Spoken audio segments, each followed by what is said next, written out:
Shalom Bapak Ibu dan Saudara yang kasih Tuhan. Mari kita membaca dan merenungkan firman Tuhan kembali memulai akhir pekan kita. Surat 1 Yohanes pasal 2 ayat 1 sampai 27 menjadi bacaan kita hari ini. Anak-anakku, hal-hal ini kutuliskan kepada kamu supaya kamu jangan berbuat dosa. Namun jika seorang berbuat dosa, kita mempunyai seorang pengantara pada Bapa, yaitu Yesus Kristus yang adil. Dan ia adalah pendamaian untuk segala dosa kita, dan bukan hanya dosa kita saja, tetapi juga untuk dosa seluruh dunia. Dan inilah tandanya bahwa kita mengenal Allah, yaitu jikalau kita menuruti perintah-perintahnya.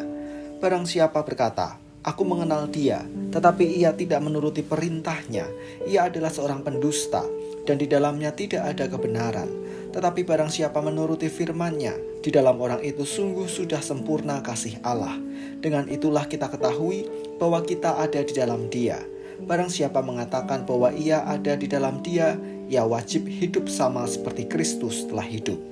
Saudara-saudara yang kekasih, bukan perintah baru yang kutuliskan kepada kamu, melainkan perintah lama yang telah ada padamu dari mulanya.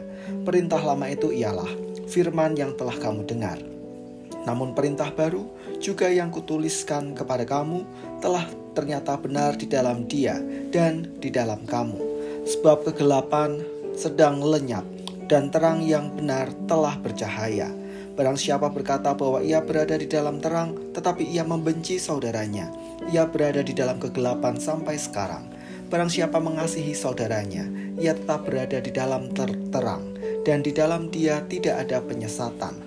Tetapi barang siapa membenci saudaranya, ia berada di dalam kegelapan dan hidup di dalam kegelapan. Ia tidak tahu kemana ia pergi karena kegelapan itu telah membutakan matanya. Aku menulis kepadamu, hai anak-anak, sebab dosamu telah diampuni oleh karena namanya. Aku menulis kepada kamu, hai bapak-bapak, karena kamu telah mengenal Dia yang ada dari mulanya. Aku menulis kepada kamu, hai orang-orang muda, karena kamu telah mengalahkan yang jahat. Aku menulis kepada kamu, hai anak-anak, karena kamu mengenal Bapa. Aku menulis kepada kamu, hai bapak-bapak, karena kamu mengenal Dia yang ada dari mulanya. Aku menulis kepada kamu, hai orang-orang muda, karena kamu kuat dan firman Allah diam di dalam kamu, dan kamu telah mengalahkan yang jahat.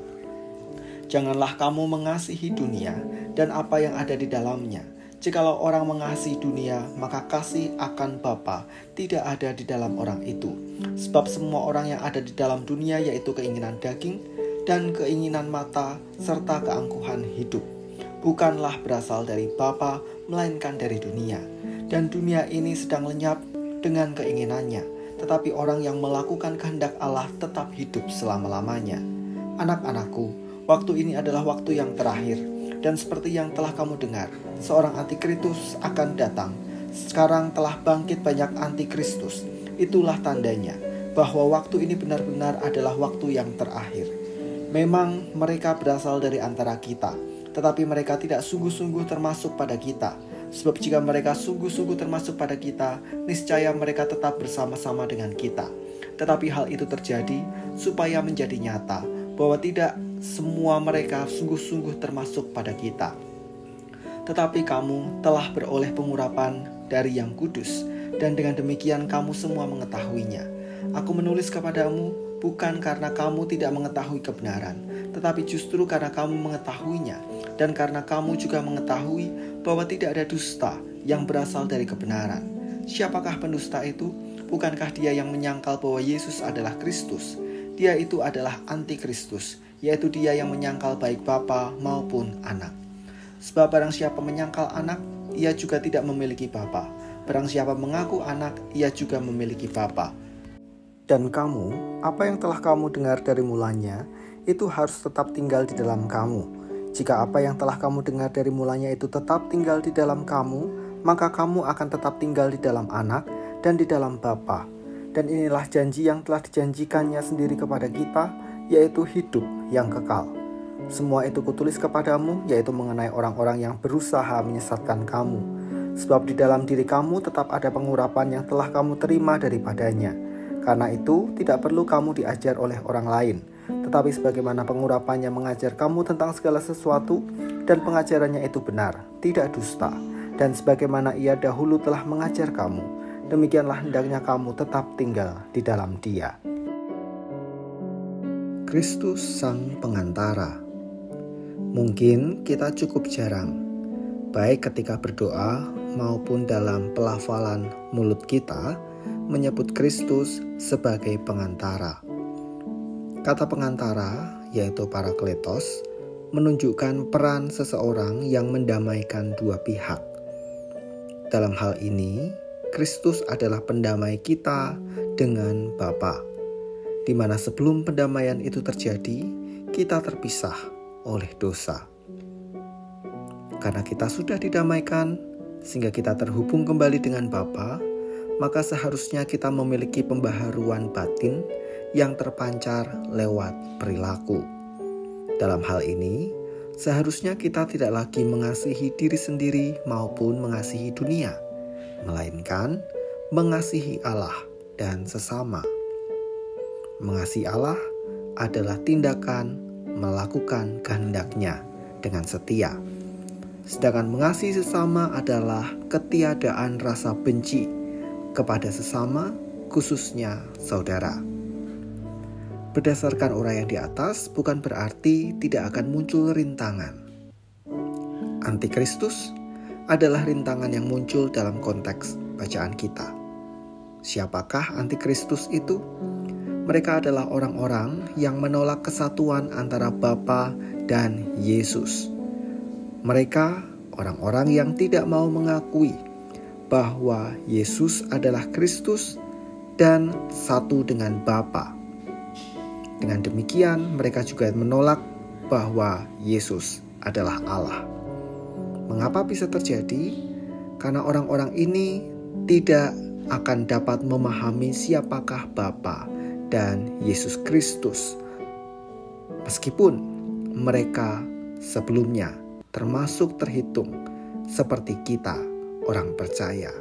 Namun, karena mereka tidak menerima pengurapan Roh Kudus, sehingga mereka tidak mudah untuk mengenal, memahami, dan menerima Allah Tritunggal di dalam Bapa, Putra, dan Roh Kudus. Maka firman Tuhan hari ini menegaskan, hanya orang-orang yang mendapat hikmat Roh Kudus yang sanggup memahami dan menerima Allah Tritunggal. Kita termasuk orang-orang yang mendapatkan hak khusus itu, hak istimewa itu. Kita mengenal dan menerima Allah Tritunggal, bahkan menikmati jaminan keselamatan di dalam karya penebusan Kristus yang membuahkan hidup kekal. Maka jangan sampai kita disesatkan oleh ajaran apapun yang menolak iman kita. Justru, biarlah tantangan itu menajamkan iman kita kepada Kristus dengan semakin membuka hati pada pimpinan dan arahan Roh Kudus serta firman Tuhan. Mari kita berdoa. Tuhan, kami mengucap syukur karena Engkau memberi hak istimewa kepada kami untuk tidak sekedar mengenal, namun memahami dan menerima Allah di dalam Bapa, Putra, dan Roh Kudus.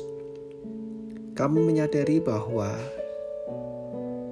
ada banyak kemungkinan pihak-pihak yang tidak dapat menerima apa yang kami imani, bahkan dapat diwujudkan dalam tindakan-tindakan yang merusak. Kami mohon Tuhan, Engkau kuatkan iman kami di tengah berbagai tantangan yang kami hadapi. Dan biarlah tantangan itu justru semakin menajamkan kami, menajamkan iman kami, dan membuat kami semakin setia pada Tuhan. Kami menyerahkan akhir pekan kami hari ini dengan segala aktivitas yang akan kami jalani. Tuhan, kiranya Engkau memberkati. Di dalam nama Tuhan kami Yesus Kristus, kami berdoa dan mengucap syukur. Amin.